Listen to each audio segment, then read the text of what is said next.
What's happening, guys? What is happening? It's another day, another dollar, another tough time to be had, another fight to get in with a friend or family member. Maybe just somebody random on the street. Maybe you yelled at somebody today. Maybe you yelled at somebody that deserved it. Or maybe you yelled at somebody that didn't deserve it. Or maybe you thought they deserved it and you were wrong. It's hard to admit these days when you're not right, when you've made a mistake, when something didn't go according to plan. It's hard to just say, yeah, I didn't mean to do that. That was a mistake. Isn't that strange? Because that's really the only way to get to the bottom of anything. To be able to admit that, hey, maybe this thing that I was thinking about, that I really thought I knew everything about, I was wrong. I didn't really get the full big picture. I misinterpreted some things, and I did my best, basically, but yeah, and now, but that's fine, and not to feel bad about it and try to hide it away, like, oh well, I thought this thing about politics, or I thought this thing about my friend, and in reality, it wasn't really true. That was hearsay, or some misrepresentation, or maybe I just was only half paying attention and didn't get the full facts, jumped to a conclusion of some kind. But if you're able to say that, yeah, I didn't see this right. I think I'm seeing it clearer now. But I also reserve the possibility of refining this idea, that even now, when I think I've got it now. I really do. I think I've got it. That you're able to just throw that down and start afresh, or refine, right? Maybe you don't need to start fresh. Maybe you just got a little corner wrong, and it's something you need to think about for a second. I want to call your attention to the image on the screen. It doesn't look like the YouTube live stream is working. But I'm just gonna do what I did yesterday and keep going and upload it, and I'm gonna have to check and see what's going on with Restream. It seemed to be working. It seemed to be working. But I guess it isn't now. It updated the name. It says multi-streaming, but it is not live. It is very much not live right now.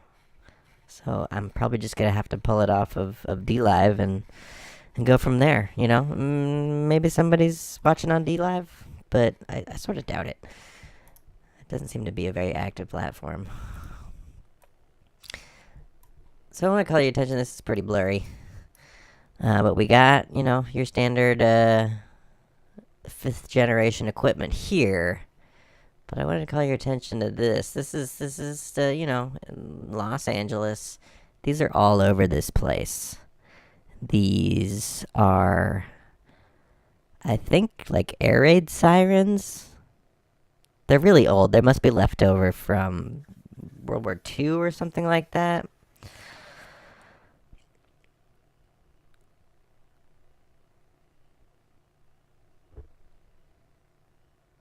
But real estate is really pretty, it's expensive. It's a hot commodity.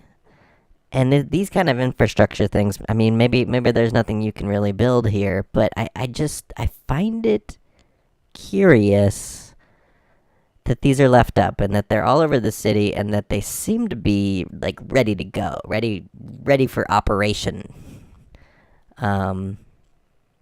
seems the material itself seems to be old, but this must have been painted not recently, but in the last 10 years, and that's sort of my question is what are they still doing there?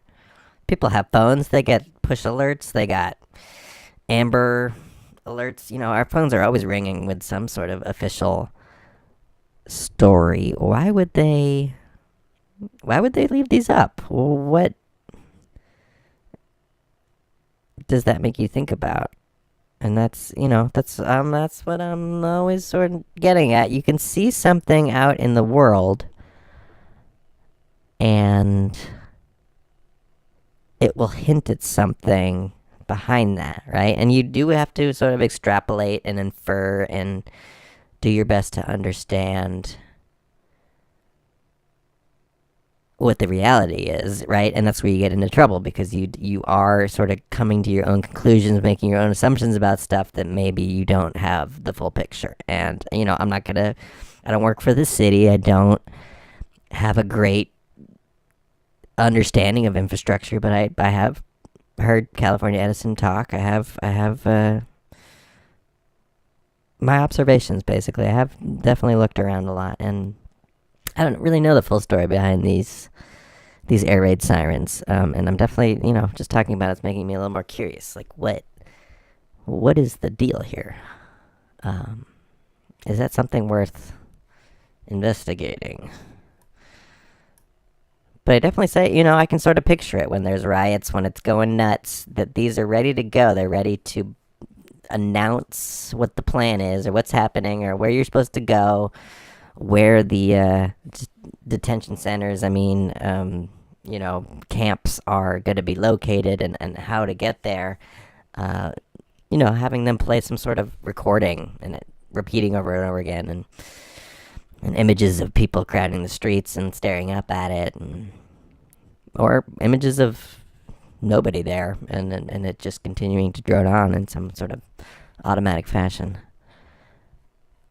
But the fact is that it's there. That much we know. It is there. This thing exists, and right. This is sort of in the downtown area, but these are all over Los Angeles. And I guess I haven't traveled the country enough to know, but I'm guessing, when again with the extrapolating, I'm guessing when one thing is in one city, that there's a good chance that it's in other cities, and possibly like a nationwide program. How many of these air raid sirens are there in this country?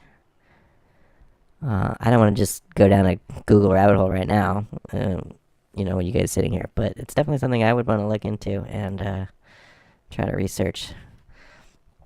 So, as always, these are pictures from today to just sort of give you an image of what the day was like here. And if you caught the last stream, you noticed that there was some seriously heavy action in the sky yesterday.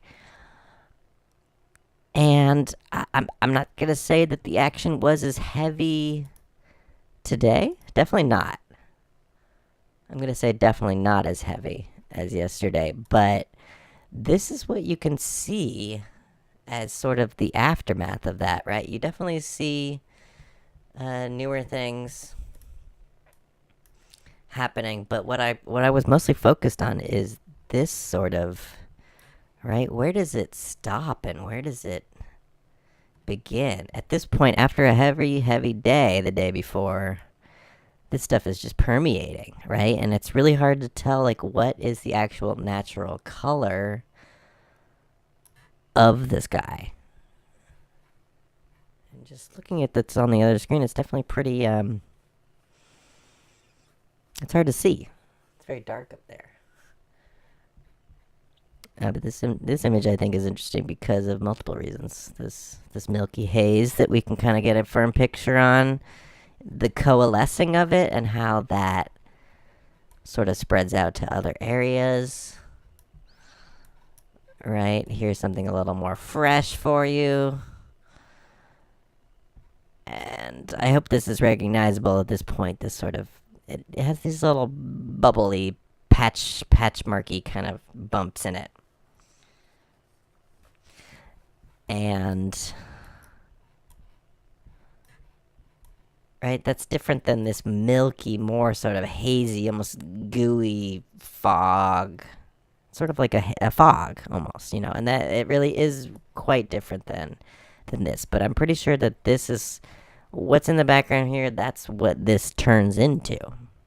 This haze. And I want to also call your attention. I didn't get a great shot of it, but again, it doesn't matter where you live in the world, you should be seeing these small cells going up. These small cells are everywhere in this city. Many more of them than air raid sirens. They're all over the place. They honestly are. It doesn't matter how rural or small the area is. Well, and if it's a really densely population center, then there's going to be more of them. And these, you tend to see them, well, all over the place, but they congregate in certain areas, basically. And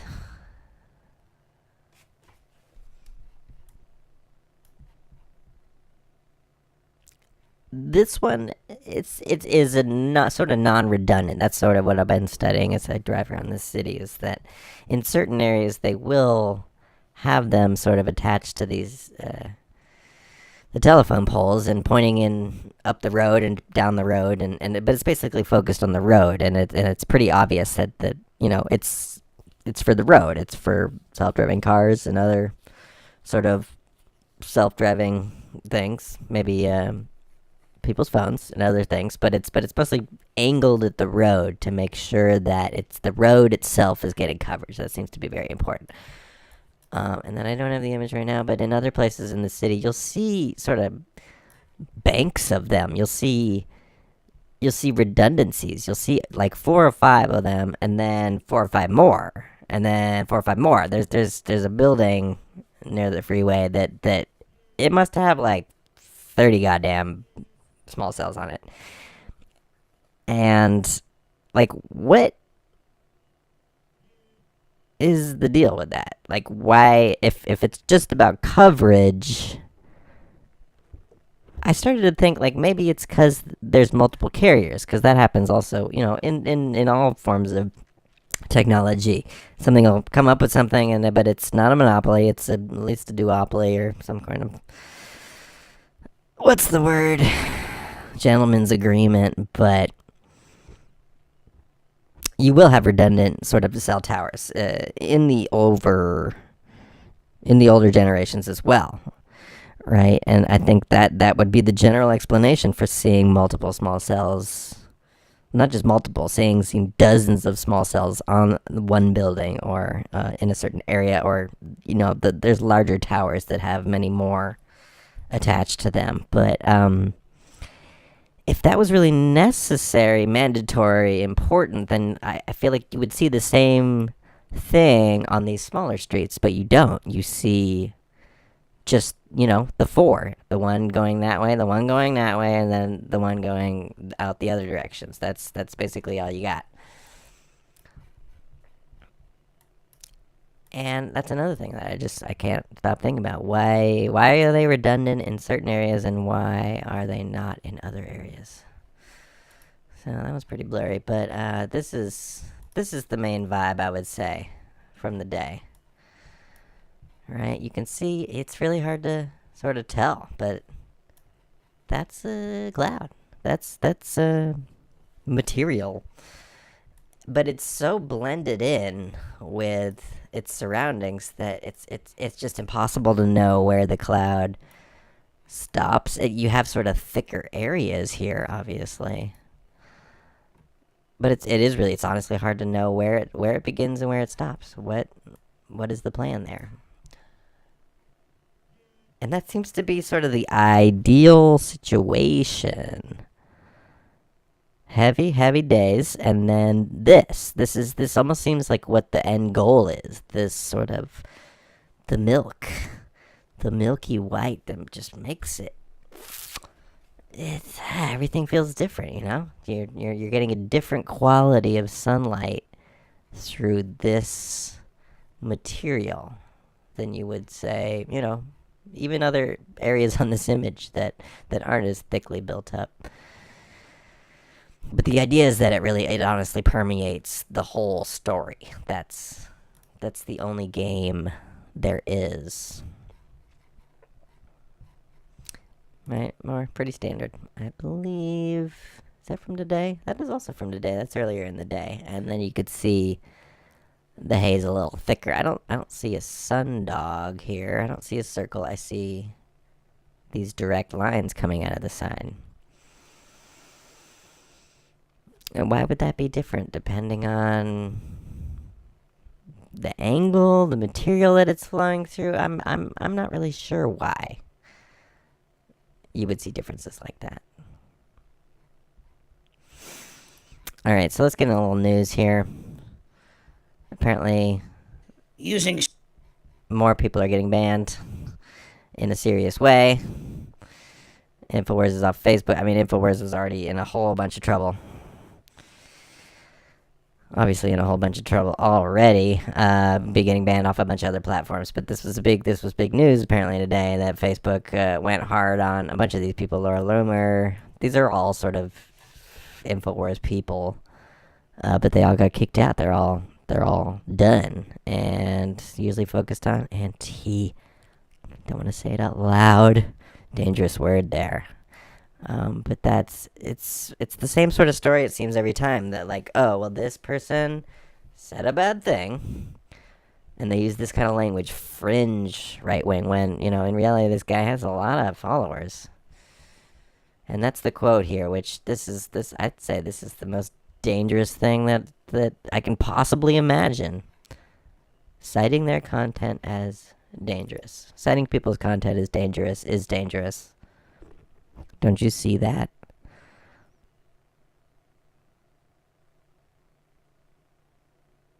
But I guess, or maybe you don't. I mean, people really have their filters, their double standards, their possibilities. There's ways to justify things, basically. It's pretty straightforward. Pretty easy to justify stuff. And when major networks and major groups sort of justify stuff, and then it sort of trickles down from there. And, right, I'm sure people were definitely sort of happy with this moment. But they shouldn't be, right? Sketchy, shady dudes should be able to talk as long as they want, and people should be able to recognize that it's nonsense or it's not nonsense.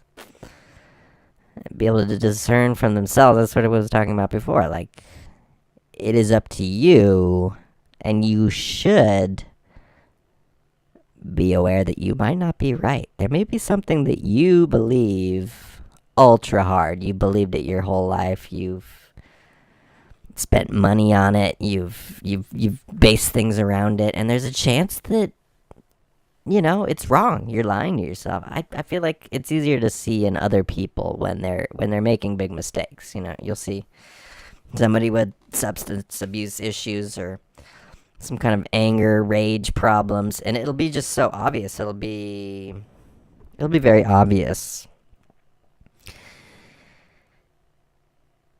what this person should do, basically. As looking in from the outside, you can see how destructive this person is being to themselves. But when you're actually in the moment, when you're in the consciousness itself, it becomes nearly impossible to see reality, to appreciate reality, what's actually going on in your mind, and whether you're objectively identifying things correctly or not. And I guess this is what we're apparently not supposed to do anymore. We're supposed to just listen to who people say are dangerous, and then we need to shut them up. They got to get off the air. This person should not be allowed to open their mouth. We're not going to put them in jail, because I guess technically they didn't hurt anybody physically. Maybe sue them or something. I mean, I guess you can't just start putting people in jail who you don't agree with. But at this point, I would say, like, take a street poll. Like, the average person would say, like, yeah, Alex Jones belongs in jail. And then if you ask them why, well, he's a disinfo agent. He's working for the Chinese, or whatever they get to say that they heard from around four corners, and decided to that was what they thought about this issue, and for the most part probably just shut down their thinking about the topic from that moment. And that's is really what we've been trained for, and that's sort of the bite-sizedness of all of this content these days. It's trying to funnel you in a direction, and it's a conditioning thing. If you read articles over and over and over again, and you watch shows, and you look at movies, and you watch the news, it just starts to have this cumulative effect on your psyche and your reasoning, your understanding. I mean, you see that, right? I can feel it myself. But it really is honestly hard to analyze, appreciate, come up with any of it when you're living in the moment. I mean, that's really why you do have to try super hard to look at stuff honestly and think about, well, what is okay, I want to see what this article wants me to think. It's actually pretty obvious. Dangerous, fringe, xenophobic, anti-immigrant.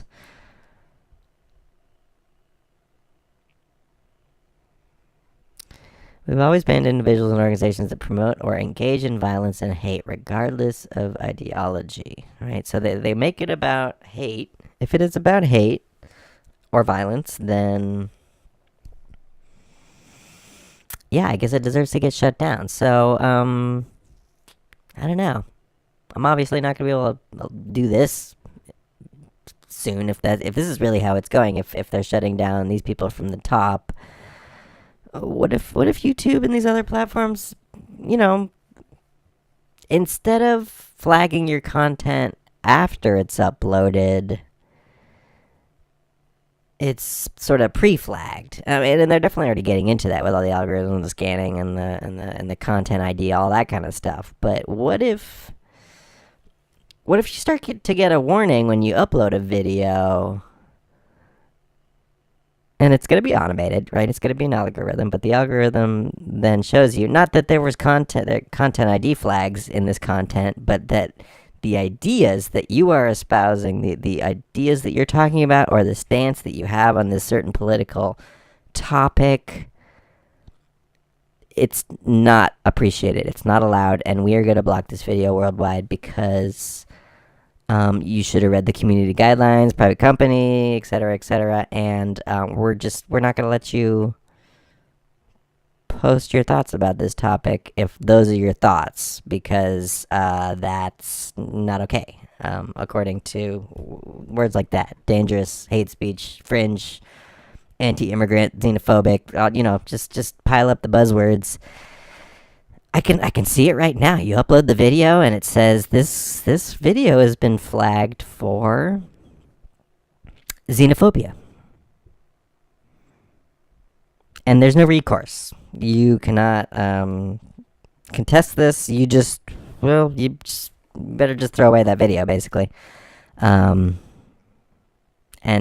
try again. Say something a little nicer, because right, that's really the only logical conclusion, I would say, to this whole story.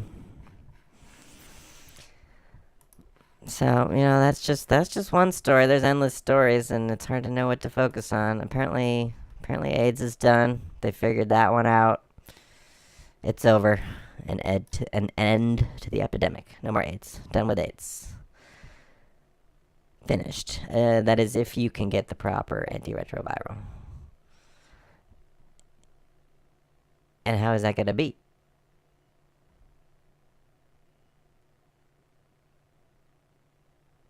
How is that going to be when AIDS is done? Is there going to be something else? Usually when, they wrap one thing up, AIDS has been running for, 30, 40 years now? They usually wrap one thing up when they're planning on rolling out something newer, bigger. AIDS is so, 80s and 90s. We need a new mega disease to go ripping through the world. And just, I don't know why these stories keep popping up. And this story actually references the other story that sex offenders did the sex offending and then were not properly prosecuted. That the judge heard what was up, and then, yeah, it was like, that's okay. It was only, you only kept the girl in a cage and forced to have sex with you. That, we'll put you on probation. Like, just don't do it again. We'll put you on the sex offender list because it's really not cool. But like putting you in jail, it's okay. Don't worry about it. Like, we gotta make room for the people with the wrong ideas.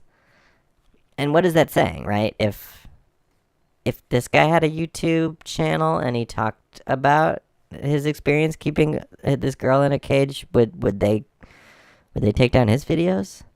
Would he be allowed to honestly discuss, his opinions on women? And would that be a problem? I mean, it would be pretty screwed up. And this story really tears at your heartstrings because it talks about just how she was manipulated. It's mostly about her having a real tough time. And right, it obviously sounds fucking terrible. But this guy pleads guilty. First degree cruelty to children caused by excessive physical pain during intercourse, which is an interesting charge. Right, but they bring up this long list of cases that led to outrage over how courts respond to accusations of rape and sexual assault. So, what does that mean? Are they gonna make it easier to put away guys like this? Because that's sort of the bait and switch. You find some honestly horrible people that, yeah, you definitely should not keep girls in cages. I would recommend against keeping girls in cages. Not a good way to you know, have a relationship is to keep the person in the cage. I would advise against it, but he did it. And what we're being told is that what he got, the law, the way the law is set up, the way it is now, is not okay. He got off way too easy, and he needs to be punished. He must be punished for his transgressions. And I would definitely agree with this. At least if this is really true, the story, But the point is, once you implement something stronger, the whole point of this. Can you extrapolate down the road where this is leading? This is obviously bad, but it can lead to something even worse. I guess just thinking about it, just give it a thought. Play out the options here. Don't just read. Think about it.